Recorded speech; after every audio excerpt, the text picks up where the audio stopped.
Et pour 5 minutes, chers collègues. Merci Madame la Présidente, Monsieur le Ministre. Mes chers collègues, plus de la moitié de nos concitoyens se sentent en insécurité au quotidien. Cette réalité est reflétée par un sondage paru en fin d'année dernière, mais aussi par l'actualité. Il est urgent de remédier à cette situation. L'ordre public et la sécurité se trouvent en effet à la base de la vie en société et au fondement de l'exercice des libertés. Assurer la sécurité de nos concitoyens est l'une des missions les plus essentielles de l'État. Même si d'autres acteurs y concourent au sein d'un continuum de sécurité, c'est à l'État qu'il revient de faire respecter les lois sur le territoire national et de permettre une activité sereine. Les polices municipales et les gardes champêtres sont un important pilier. Ces agents sont présents en permanence sur les territoires des communes qui ont pu en recruter. Ils sont proches des habitants et de leurs préoccupations.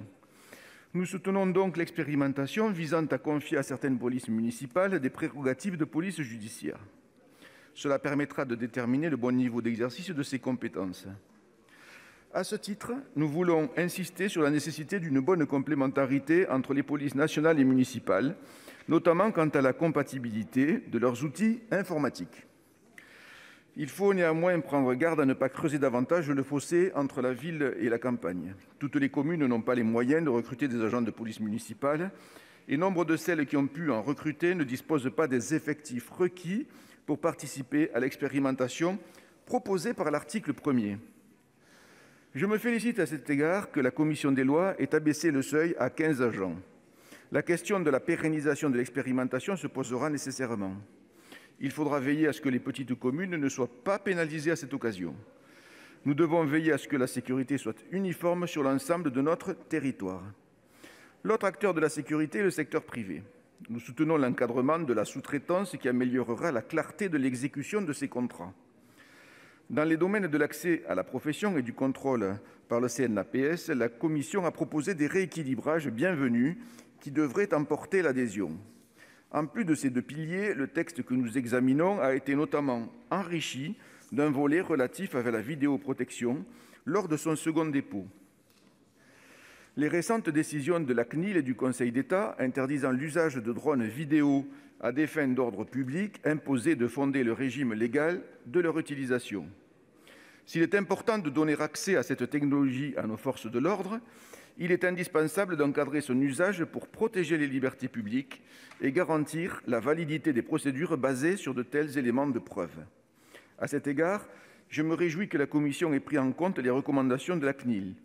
L'encadrement proposé est à même de renforcer la confiance placée dans la vidéoprotection. Par ailleurs, nous soutenons le choix d'écarter la possibilité pour les forces de l'ordre de diffuser des images aux fins d'information du public sur les circonstances d'une intervention. Il ne faudrait pas que le remède soit pire que le mal. Enfin, concernant le renforcement de la protection des forces de l'ordre, nous regrettons que l'article 24 de ce texte ait été la source de vives polémiques, alimentées par des déclarations malheureuses. Il faut défendre ceux qui nous défendent. La rédaction des rapporteurs nous semble être meilleure, sans parvenir toutefois à résoudre toutes les difficultés. Nos forces de l'ordre ont avant tout besoin des moyens matériels suffisants pour remplir leur mission sereinement. L'ensemble des mesures portées par ce texte contribuent à l'amélioration de la sécurité de nos concitoyens.